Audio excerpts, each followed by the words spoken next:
अस्सलामु अलैकुम। मोहम्मद अज़हर सिद्दीक अपने प्रोग्राम मैथ व्यूज के साथ हाजिर खिदमत है। ईद की खुशियां सऊदीया में आज मना रहे हैं और गालिबन पाकिस्तान के कई इलाकों में भी हम ईद के त्यौहार को देख रहे हैं। ईद जरा फीकी इस कॉन्टेक्स्ट में है क्योंकि रोज़ों के और बाकी मामलात जब हम चल रहे थे इसराइल के अंदर, जो कुछ मामला हुआ, ना सिर्फ अफ़सोस ना दुःख बल्कि बहुत तकलीफ़ दह मामला है। इसमें अतर काज़मी साहब को अलहदा तकलीफ़ दूँगा मैं इसमें कि इस इश्यू पे हमने अलहदा बात करनी है, लेकिन अतर काज़मी साहब और बाकी सब लोगों को आप ईद सुबह मना रहे हैं, यानी आज ईद मना रहे हैं आप, ईद मुबारक जी। बहुत-बहुत शुक्रिया जी, आपको भी ईद मुबारक।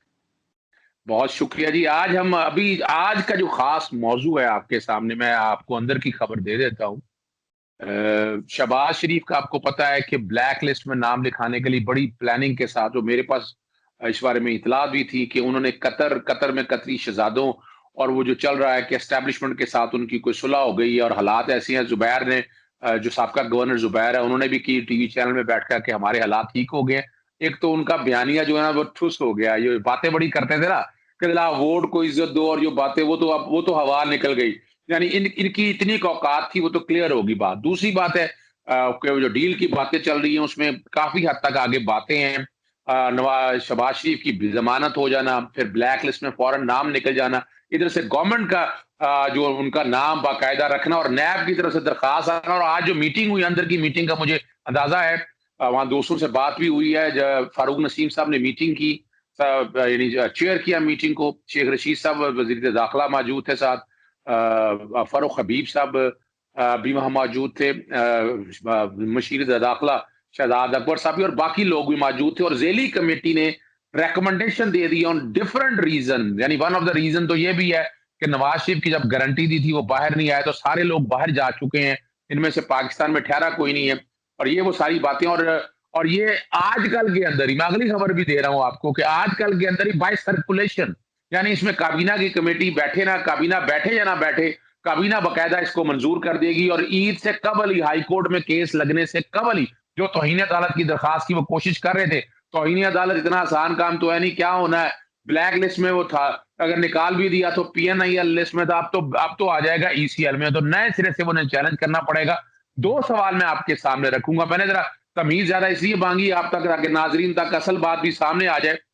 एक तो आप पहले मुझे इस बात का जवाब दिया जाएगा, ये जो डील की बातें हो रही हैं, जो वोट को इज्जत दो का बयानिया जो नवाज शरीफ या मरियम ने लगाया था, लेकिन लग रहा है कि वो जमीन बोस हो गया, वो आवाम को बेवकूफ बनाया था। दो विंग है उनके अंदर, लेफ्ट और राइट विंग।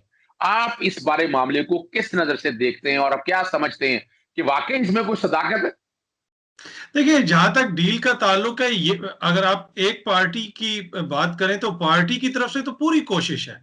मतलब बात वही है कि मैं ते राज़ी हूँ, वो नहीं मान रहे, ठीक है कि नहीं? तो ये तो डील से कब से ये कह रहे हैं कि डील करो। मोहम्मद ज़ुबैर साहब क्या करने जाते थे बाजवा साहब के पास? सो मच सो कि बाजवा साहब मजबूर हुए, उन्होंने डीजीआईएसपीआर से रिक्वेस्ट की कि यार मीडिया पे जाके इनको शट अप कॉल दें, रोज़ ये लोग आ जाते हैं, खुदा के लिए बस कर दें। हम लोग इनको, आपको इस दर से शिफा नहीं मिलनी, हम वो नहीं कर सकते जो आप चाह रहे हैं। तो ये बार-बार उनको पॉलिटिसाइज़ करने की कोशिश करते रहे, उनसे डील माँगते रहे, तो इसमें तो कोई शक नहीं है कि इनकी ख्वाहिश थी। फिर आपने देखा कि किस तरह खामोशी से बैठे भी रहे, कोई बात नहीं हुई। मरियम बीबी का ट्विटर हैंडल भी खामोश रहा, बाकी जो इनकलाब था वो भी पीछे छुपा रहा। मियाँ साहब भी बिल्कुल आराम से लंदन में बैठे रहे, लेकिन जो ही डील की वो उम्मीदें टूटी, तो एकदम से नेल्सन मंडेला वो बन गए, चे गुवेरा वो बन गए, पाकिस्तान के इदारों के ऊपर हमले शुरू कर दिए, वोट की इज्जत याद आ गई। लेकिन जो जिस किस्म की डील ये चाह रहे हैं ना, डील वो अब होनी नहीं है, इसलिए कि डील अब हो गई है पाकिस्तान की आवाम के साथ। जनरल बाजवा की अपनी भी जो मीटिंग हुई सहाफियों के साथ, जिसमें उन्होंने बात की, उसमें भी उन्होंने ये कहा कि खान साहब ने अगर मियाँ साहब को जाने दिया, तो पाकिस्तान की आवाम आपको नहीं छोड़ेंगे, अगर ये आपने नहीं किया। तो इस वक्त जो इदारे हैं उनके ऊपर भी प्रेशर है, अवाम का प्रेशर है कि अगर वो इनके साथ इस किस्म की कोई डील करेंगे तो इदारे की अपनी साख को नुकसान पहुंचेगा। इनकी तो, ये तो वैसे ही वो जिसे कहते हैं ना कि बदनाम हुए में, इनके साथ तो जो भी अब उठेगा बैठेगा वो ही बदनाम होगा। तो अगर इनको कहीं से फिलहाल शफा मिलेगी, कहीं से इनको कुछ मिल सकता है तो वो लाहौर से ही, आप जहां पे रहते हैं वहीं पे आगे पीछे से इनको लाहौर ही इनके लिए मुबारक जगह है। बाकी पिंडी में इनको कोई उम्मीद नहीं रखनी चाहिए। अच्छा, पिंडी के साथ इस्लामाबाद भी एक थोड़ी सी जगह है, वहां वहां भी एक बड़ी अदालत बैठती है, और आपको पता है हुदैबिया के केस में शिफा उनको वहीं से मिलेगी। तो नजर नहीं आता कि कहीं कोई शिफा शायद वहां से भी ना कुछ मिल जाए। वो देखे ना जी कि वो कुछ होते हैं, कुछ लोग होते हैं वो कहते हैं ये मेरे कोलीग हैं इसलिए कि ये हमारी चीज साझी है, ये क्लास हमने इकट्ठी की। कुछ लोग होते हैं वो कहते हैं कि ये हमारे दुख साझे हैं। तो वहां पे भी कुछ ऐसे लोग हैं जिनकी प्रॉपर्टीज हैं, इनकी भी प्रॉपर्टीज है, तो इनके भी बड़े दुख साझे हैं। तो जब साझे दुख होते हैं तो फिर वो एक दूसरे की चीज को आप अच्छे तरीके से समझ सकते हैं। ये जो हुदैबिया का केस है, ये दरअसल केस किसी शख्स के खिलाफ नहीं, ये हमारी पूरी रियासत के खिलाफ एक केस है। पूरी रियासत के खिलाफ एक स्टेटमेंट है कि एक ऐसा मुल्क जहां पे इतनी खुली सब कुछ हुई हो और एकदम से अदालत ये कह दे कि जी टाइम गुजर गया। दुनिया के किसी महजब मुआशरे में क्या जुर्म वक्त के साथ खत्म हो जाता है? अगर आज मैं कोई जुर्म करूं, क्या वो 10 दिन के बाद उस जुर्म की नोयत में कोई कमी आ जाएगी? क्या 15 दिन के बाद उसकी नोयत में कोई कमी आ जाएगी? वो जुर्म जो आज से 1400 साल पहले हुए थे वो अभी तक हम नहीं भूलते। हमारी तारीख में हमें याद है कि किसने क्या जुर्म किया, वो हमें पढ़ाया जाता है। तो क्या हम वो भूल जाएं कि जिसने 20 साल पहले किस तरह मुल्क को लूटा? तो ये चीज और ये जो वतीरा चल पड़ा है कि आप किसी से क्वेश्चन ना करें, ठीक है, किसी को आप जो है फिर उसमें फैसलों के अंदर आप इस्लाम की बात भी करें, आप इस्लाम के हवाले भी दें, लोगों से पूछें भी कि तुम मुसलमान हो। भाई अगर उमर फारूक रजी ताला अन्हो से आप लोग पूछ सकते थे, तो कौन है इस वक्त पूरे दुनिया में, मैं पाकिस्तान में नहीं कह रहा, जो उनसे बड़ी हस्ती हो के उनसे आप सवाल नहीं पूछ सकते? तो नाउज बिल्ला, ये किस किस्म के फैसले आ रहे हैं और किस किस्म की बातें हो रही हैं, मुझे जाती तौर पे बड़ी मायूसी हुई है। हाँ, आपने भाईचारा करना है, करें, पर बीच में फिर आप दीन को मत लेके आए, बीच में आप इस तरह की मिसालें मत दें कि कोई कोई मुसलमान है तो कोई ये है तो कोई वो है। इस तरह की बात ना करें। ठीक है, आपने एक दूसरे को लुक आफ्टर करना है तो करें। पाकिस्तान की अवाम पहले भी इधर बेचारे इसी तरह, कोई भी उनका पुरसाने हाल नहीं था, अभी भी कोई पुरसाने हाल नहीं है। लेकिन अजहर साहब, आखिरी बात पे खत्म करूंगा कि जिसका कोई पुरसाने हाल नहीं होता ना, एक बहुत बड़ी जात ऊपर बैठी है, उसका भी इंसाफ होता है, और दुनिया में भी होता है और आखिरत में भी होता है। इधर हमें नहीं मिला तो आखिरत में भी मिलेगा जरूर इंशाल्लाह। अच्छा, आपने बड़ी अच्छी बात कह दी। मैं जरा चूंकि अपने तारीख थोड़ी सी दुरुस्त कर दूं आपको। सरीना ईसा साहिबा ने भी पैसा जो है आपको पता है फॉरेन करेंसी अकाउंट से भेजा है बाहर। तो कहीं ना कहीं दुख और तकलीफ, दर्द साझा है, कोई मसाइल ऐसे हैं। यही वजह है कि उस केस को खुलने नहीं दिया जा रहा और चीजें सामने नहीं आ रही हैं। और अब लोग सवाल करते हैं, और बड़ा वैलिड सवाल करते हैं, कि नवाज शरीफ का हुदैबिया के केस में भी मनी लॉन्ड्रिंग का इशू है, फॉरेन पैसा जो फॉरेन अकाउंट से आया है, फॉरेन एक्सचेंज रेगुलेशन एक्ट जो है, अब बुनियादी तौर पर इकोनॉमिक रिफॉर्म एक्ट से एडवांटेज, यानी वही बात कह रहे हैं ना कि वो उस फॉरेन करेंसी अकाउंट को ना पूछो ना, वो जो पैसा 7,52,000 पाउंड जो बाहर गया है। तो ये कहीं ना कहीं बातें 2014 की बात आती, 2014 में लाहौर हाईकोर्ट में केस बंद हुआ था, 2014 में गालबन को प्रॉपर्टियां खरीदी गई हैं। तो तकलीफ तो ये है, तो ये इन सब चीजों को सामने रखते हैं, अगर अगर हम मोरालिटी के प्रिंसिपल सामने रखें, अगर चीजें सारी सामने रखें, तो लग नहीं रहा है कि ये सारे मामले को यानी ऐसे हालात में लाया जा रहा है कि अवाम इसमें मट्टी डाल दे। लेकिन आप क्या समझते हैं, इसमें को मट्टी पड़ जाएगी? ये तो मामला छोड़ेगा नहीं, कब्र तक नहीं छोड़ेगा ये मामला। देखिए, अब फिलहाल तो जो भी गर्द मट्टी पड़ी है वो लोगों के चेहरों पे पड़ी है और उनके अपने चेहरे मुतासिर हुए हैं। इससे ये एक ऐसी चीज है ना कि इसमें आप जितनी मर्जी इसको दबाने की कोशिश करें, ये दब नहीं सकती। देखें, हम यहाँ पे बैठ के कोई अदालत नहीं लगाते, ना अजहर साहब कोई फैसला दे सकते हैं, ना मैं कोई फैसला दे सकता हूँ। हम सिर्फ ये कहते हैं कि हम हक मांगते हैं कि जी जो सवाल है उसका जवाब तो आप दें ना, वो सवाल करने की इजाजत तो दो ना। अतर काजमी या अजहर साहब ये तो नहीं कह रहे कि आप मुजरिम हैं। अतर काजमी या रियासत पाकिस्तान ने आपके ऊपर ये इल्जाम तो नहीं लगा दिया ना कि आप मुजरिम हैं, आपको सजा दे दें। आपके बारे में कहा गया है कि ये चीजें हैं, इसका जवाब दें। तो ये जवाब तो जिस तरह मैंने आपको कहा तारीख में भी सबने दिए, देने पड़ते हैं। तो ये लोग वो जवाब देने के लिए तैयार नहीं। ये किस किस्म का इंसाफ है, ये किस किस्म का निजाम है? तो उससे तो आवाम फिर ऑब्वियसली मुतासिर भी होती है, मायूस भी होती है। लेकिन अगेन मैं कहूंगा कि देर है पर अंधेर नहीं है। कभी ना कभी कुछ ना कुछ जो है ना, ये नहीं हो सकता कि बिल्कुल चीजें खत्म हो जाएं, आप उनको ब्रश अंडर द कारपेट कर दें। आपने भी देखा होगा कि फैसले जो आगे पर अवामी अदालत जो ट्विटर ट्विटर के ऊपर लगी, उसने भी अपना फैसला सुनाया। अवामी अदालत जो यूट्यूब पे लगती है, वो भी अपना फैसला सुनाती है। तो अवाम की अदालत जो है ना, इस वक्त मुल्क में हर किसी का कड़ा इंसाफ करती है और कड़ा एहतसाब करती है, चाहे वो अजहर साहब हों, चाहे मैं हूं। जो भी गलती करेगा, जो भी गलत बात करेगा, सोशल मीडिया के ऊपर अवाम बैठी हुई है पाकिस्तान की, और वो इंसाफ करती है। अच्छा, आपने बड़ी जबरदस्त बात की है। हमने कोशिश की कि ढेरों मिट्टी के नीचे इसको दफन कर दिया जाए। यानी अब जब चीजें खुल रही हैं, किस तरह मैनेज किया गया, मैं आप हैरान रहेंगे। मैंने कुछ प्रोग्राम सारे किए हैं कि लाहौर हाई कोर्ट का फैसला कैसे मैनेज किया। ये बड़ी जबरदस्त बात बताने लगा हूं कि जो डिवीजन बेंच जिन्होंने कहा कि एक ने कहा कि क्वैश कर दिया जाए रेफरेंस, दूसरे ने कहा क्वैश भी किया है लेकिन री इन्वेस्टिगेशन होगी। 2013 नवंबर में फैसला होता है, फिर इनकी गवर्नमेंट आती है 2013 तक वो बाकायदा रेफरी जज के पास केस लगता ही नहीं है। रेफरी जज के पास केस लगता है, रेफरी जज अब ये गवर्नमेंट में आ जाते हैं, इनकी मर्जी का चेयरमैन नैब आ जाता है और चेयरमैन नैब बदलने में एडमिरल दीदार हुसैन शाह और एडमिरल फसी बुखारी चैलेंज होती है सुप्रीम कोर्ट में। इफ्तिखार चौधरी साहब, नजर आ रहा है कि इफ्तिखार चौधरी साहब भी कहीं ना कहीं सबके साथ कहीं ना कहीं खड़े थे। लग रहा था कि कोई ना कोई इनको बचाने के लिए सारे मामले रखे। अब ये सारी चीजें खुल के सामने आ रही हैं और अवाम अब मेरे ख्याल से बैठने वाली नहीं है और बड़ा मुश्किल हो जाएगा इन सारी चीजों को। और आप नहीं समझते कि ये अगर मामले इन्होंने दबाने की मजीद कोशिश की तो अवाम में कहीं इनकलाब ना आ जाए। देखिए, टू बी ऑनेस्ट, आप अवाम को भी ये पता है कि सिस्टम तो अपनी तरफ से इस वक्त आगे से रेजिस्ट कर रहा है। अब हुकूमत ने जो भी मुकदमे वो सामने लेके आए, जो कुछ करने की वो कोशिश कर रहे हैं, लेकिन लगता ऐसे है कि सिस्टम के अंदर सिर्फ चंद शख्सियात नहीं है, कुछ ऐसे पोशीदा किरदार भी हैं, कुछ ऐसे लोग हैं कि जिसका हर किसी का इस सिस्टम के साथ मफाद वाबस्ता है।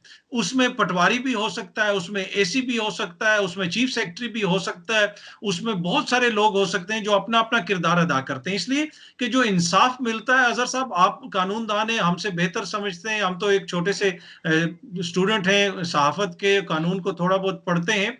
कानून का एक तरीकाकार होता है, उसके अंदर मुख्तलिफ सीढ़ियां होती हैं जिसके ऊपर से चढ़ के आपको इंसाफ मिलता है। आप पुलिस के पास जाते हैं या कहीं पे पहले एफआईआर दर्ज करवाते हैं, फिर वकील आपका मुकदमा लेता है, अदालत में आप दलाइल देते हैं। तो यहाँ पे तो ऐसा लग रहा है कि हर जो सीढ़ी है उसके आगे रुकावट खड़ी करने की कोशिश की जा रही है, और अब से नहीं की जा रही। इसमें बहुत सारे लोग ऐसे हैं जो जिनका इसके ऊपर इत्तेफाक है, वो इस सिस्टम के बेनिफिशियरी हैं, और वो अक्रॉस द पॉलिटिकल स्पेक्ट्रम है। वो किसी भी जमात से उनका ताल्लुक हो सकता है। मैंने आपको ये कहा ना कि इस वक्त पाकिस्तान की अवाम वर्सेस पाकिस्तान का निजाम है। आप भूल जाएं इस वक्त इमरान खान को। ये इमरान खान की जंग नहीं है। इमरान खान आज है, 4 दिन बाद नहीं होगा, 10 साल बाद नहीं होगा। ये तो मेरे और आपके बच्चों का मुस्तकबिल है, ये तो 22 करोड़ पाकिस्तानियों का मुस्तकबिल है। तो ये अवाम वर्सेस सिस्टम है, ये अवाम वर्सेस ब्यूरोक्रेसी है, ये अवाम वर्सेस आपके सफीर हैं, ये मतलब अवाम वर्सेस जुडिशरी है। तो इस पूरे निजाम के साथ अब अवाम का मुकाबला है। अब देखना यह है कि जीत अवाम की होती है या इस निजाम की होती है।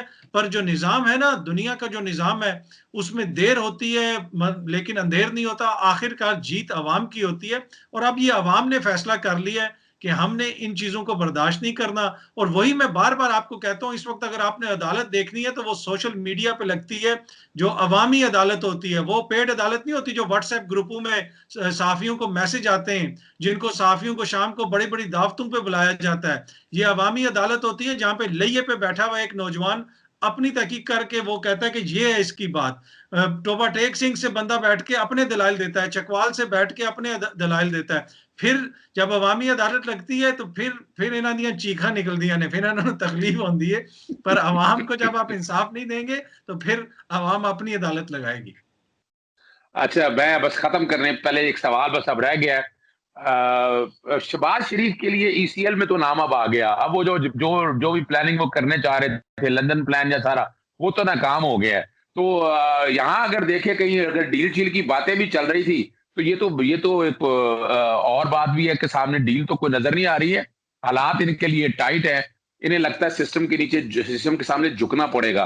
तो शहबाज शरीफ अगर बाहर जाते हैं, लंदन आप भी बैठे हुए हैं, इंग्लैंड आपको भी हालात का पता है, तो वो कोई वाकई को लंदन प्लान था या मुश्किल है, ये सिर्फ एक ड्रामेबाजी हो रही है? देखिए, जहाँ तक ये है कि शहबाज शरीफ साहब को अगर उनकी कोई बीमारी है, अगर वो बीमारी है और उनको इलाज के लिए जाना ज़रूरी है, तो मैं ये समझता हूँ कि हर शख्स को हक है कि वो मुनासिब इलाज करवाए। उस हवाले से किसी को कोई एतराज़ नहीं है। अब बात ये है कि लंदन उन्होंने अगर आना था, तो उसमें 2-3 चीज़ें ऐसी हैं कि पाकिस्तान इस वक़्त रेड लिस्ट में है। पाकिस्तान से आप आ ही नहीं सकते अनलेस आपके पास मुस्तकिल वीज़ा हो, परमानेंट रेज़िडेंसी हो या आप नेशनल हो बरतानिया के। तो वो किस तरह आते वो भी एक मसला है। उसी सिलसिले में गालिबन उन्होंने मुलाकात भी की थी पाकिस्तान में बरतानिया के सफ़ीर, मेरे ख़्याल में गालिबन उनका नाम है क्रिश्चियन टर्नर। वो सोशल मीडिया के ऊपर तस्वीरें वग़ैरह भी अपनी लगाते हैं, उनको पाकिस्तान से कचरा बिल्कुल, इकट्ठा करने का शौक है। वो हाँ, गंद-शंद बड़ा इकट्ठा शौक है करते उन्हें। हैं पाकिस्तान से। तो वो उनको जो है ना शौक है। उस शौक से कतई नज़र मैं वापस अपने मौज़ू की तरफ आता हूँ, तो जब शहबाज शरीफ साहब ने से उन्होंने मुलाकात की, तो शायद उसमें भी उन्होंने ये कोई किया हो कि किस तरीके से उनको वो लेके जाएँगे, इंग्लैंड किस तरह वो जाएँगे, क्या उसकी तरीक़ाकार होगा। तो इसी वजह से पहले वो कतर जा रहे थे, शायद कुछ अरसा वहाँ पे क़याम करते।